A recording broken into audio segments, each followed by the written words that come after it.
idole, illusion et esclavage.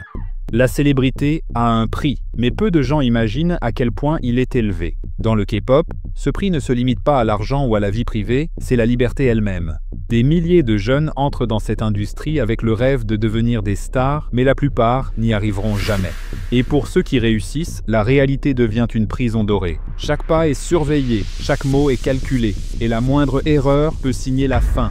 Les fans voient des idoles parfaites sur scène, mais derrière cette image impeccable se cache une machine impitoyable. Les entreprises engrangent des milliards en poussant leurs artistes à l'extrême, tandis que la fanbase, passionnée et exigeante, leur impose une pression insoutenable. Le K-pop, ce n'est pas seulement une industrie musicale, c'est un système qui broie les talents et les abandonne sans remords.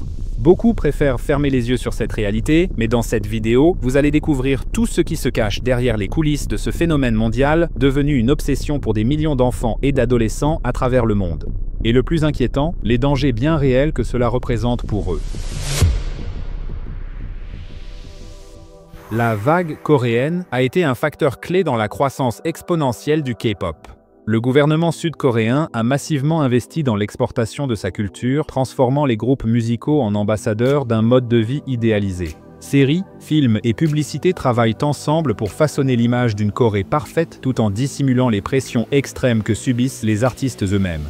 L'association d'un marketing agressif et d'un public jeune, facilement influençable, a fait du K-pop un phénomène sans précédent, mais aussi un piège pour des millions d'adolescents qui tentent d'imiter un idéal inaccessible. Ce n'est pas une stratégie nouvelle. Les États-Unis avaient déjà utilisé leurs artistes pour diffuser un mode de vie idéalisé et renforcer leur influence culturelle à travers le monde. Le message était clair: projeter une image de grandeur et de succès pour asseoir leur position de superpuissance. En observant ce modèle, la Corée du Sud y a vu une opportunité. En pleine crise économique, elle a misé sur la culture pop comme l'un de ses principaux produits d'exportation, transformant le K-pop en un outil stratégique de croissance et d'influence mondiale.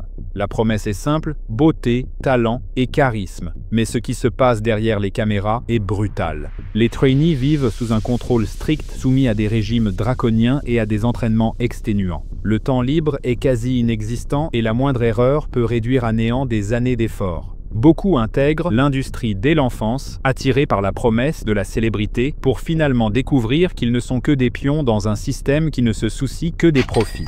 Être trainee signifie vivre sous surveillance constante. Le poids doit rester dans des limites absurdes, souvent en dessous du seuil de bonne santé. La moindre imperfection physique peut mener à une humiliation publique. Les agences imposent des standards inatteignables et n'hésitent pas à recourir à la chirurgie esthétique pour façonner la perfection exigée par le marché. À cela s'ajoute une compétition féroce entre les compagnies, rendant l'univers du K-pop encore plus impitoyable. Ceux qui ne se démarquent pas sont simplement abandonnés, sans aucune garantie d'avenir.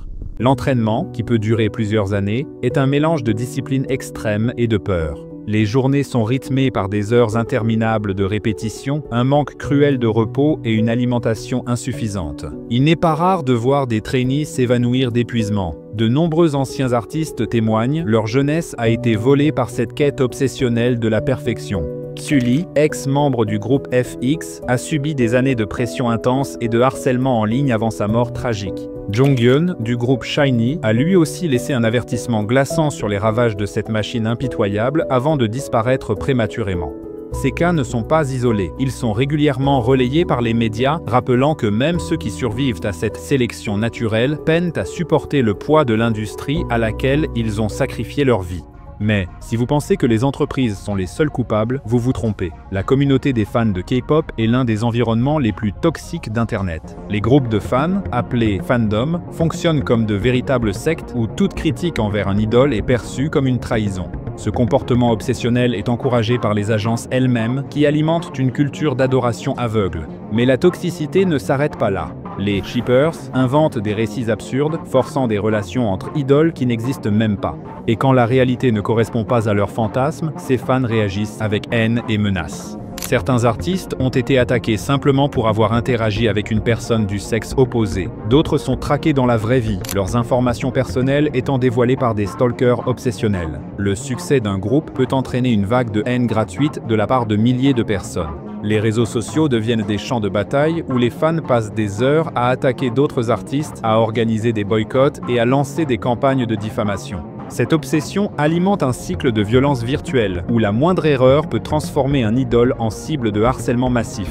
Le plus effrayant, c'est que ces comportements sont souvent ignorés, voire encouragés par les agences, qui profitent de cet engagement. Plus il y a de polémiques, plus il y a d'exposition. Et dans l'industrie du K-pop, toute attention est monétisable. Pendant que les entreprises engrangent des milliards, les artistes, eux, sont jetables. Beaucoup travaillent pendant des années sans voir un centime, piégés par des contrats abusifs qui les empêchent de partir. Ces accords garantissent que la majeure partie des revenus reviennent aux agences, tandis que les idoles ne reçoivent qu'une fraction infime des bénéfices. Certains se retrouvent même endettés auprès de leur entreprise, malgré des années de carrière. Mais le contrôle ne s'arrête pas à l'argent. La vie personnelle des idoles est quasi inexistante. Même le fait de sortir avec quelqu'un est un sujet tabou, et toute relation amoureuse peut provoquer un scandale et la perte de fans.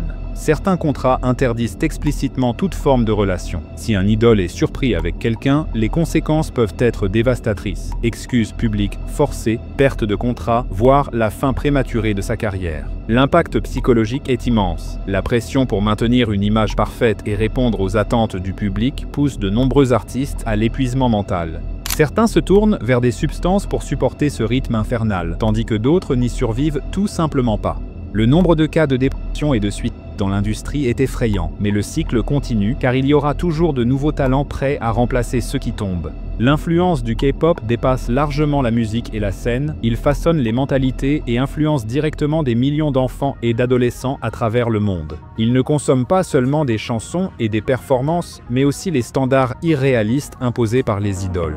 Le culte de l'apparence, la pression pour atteindre une perfection inatteignable et l'obsession de la validation sociale sont des conséquences directes de ce phénomène. Et avec les réseaux sociaux, cette influence est amplifiée, transformant le K-pop en un mode de vie qui dicte les comportements, la mode et même des standards corporels extrêmes. Mais si tout cela est si destructeur, pourquoi rien ne change ? La réponse est simple, parce que ce système est extrêmement rentable. Les entreprises investissent des millions dans la création d'idoles, et toute faille dans leur contrôle pourrait compromettre leurs profits. Les idoles ne sont pas considérées comme des êtres humains, mais comme des produits jetables. Tant qu'il y aura de la demande, cette machine continuera de tourner. Les fans ont aussi leur part de responsabilité. Ils entretiennent cette illusion en achetant des albums, en votant pour des prix et en suivant chaque détail de la vie des artistes comme s'ils en étaient propriétaires. Plus la base de fans est obsessionnelle, plus l'industrie engrange de l'argent. Les entreprises utilisent des stratégies sophistiquées pour maintenir ce lien émotionnel entre les fans et les idoles, garantissant ainsi une consommation constante.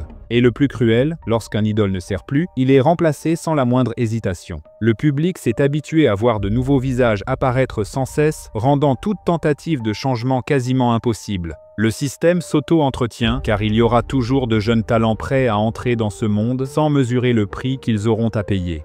Le K-pop vend un rêve, mais cache un système impitoyable. Une industrie qui transforme les jeunes en marchandises et les fans en soldats d'une guerre invisible. Pendant que les lumières de la scène brillent, l'envers du décor raconte une toute autre histoire. Cette illusion en vaut-elle vraiment le sacrifice? Et surtout, quel impact cela laisse-t-il sur toute une génération qui grandit en s'habituant à ce mode de vie aussi fascinant que controversé? Partagez votre avis dans les commentaires et abonnez-vous à la chaîne pour d'autres documentaires comme celui-ci. Mais malgré tout ce que nous venons de révéler, ce n'est pas le seul aspect caché de la Corée du Sud. Découvrez d'autres vérités méconnues sur ce pays dans la vidéo qui s'affiche à l'écran.